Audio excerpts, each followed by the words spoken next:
జీవనజ్యోతి పేరుతో తెలుగులో ఇప్పటివరకు 3 సినిమాలు వచ్చాయి. వీటిల్లో మొట్టమొదటి చిత్రం 1940 అక్టోబర్ 25న విడుదలయ్యింది. జయా ఫిలిమ్స్ బ్యానర్లో మీర్జాపురం రాజాగారు ఆ మొట్టమొదటి జీవనజ్యోతి సినిమాని నిర్మించారు. కృష్ణవేణిగారు కథానాయిక. 1 దశాబ్దం పాటు విలక్షణమైన హీరోగా వెలుగొందిన సిహెచ్ నారాయణరావు గారికి ఇదే మొదటి చిత్రం. ద్రోణంరాజు చినకామేశ్వరరావు దర్శకుడు. ఈ సినిమాకి ముందు ఆయన కచదేవయాని, మహానంద అనే సినిమాలకు దర్శకత్వం చేశారు.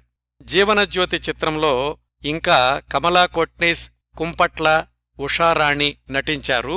ఈ చిత్రం గురించి పాశ్చాత్య భారత నాగరికతల సంఘర్షణ, హైందవ నారీ భర్తృసేవా తత్పరతకు నవనాగరికతావలంబన నారీమణికి వ్యత్యాసము, సుఖదుఖములకు పర్యవసానము, కడుపుకు కూడులేని కాలములో కన్నబిడ్డల పోషణకై తల్లి ఇక్కట్లు, ఇవే కాదు ఇంకెన్నియో సమస్యలను సాధించిన నవయుగ సాంఘిక చిత్రము అని ప్రచారం చేశారు.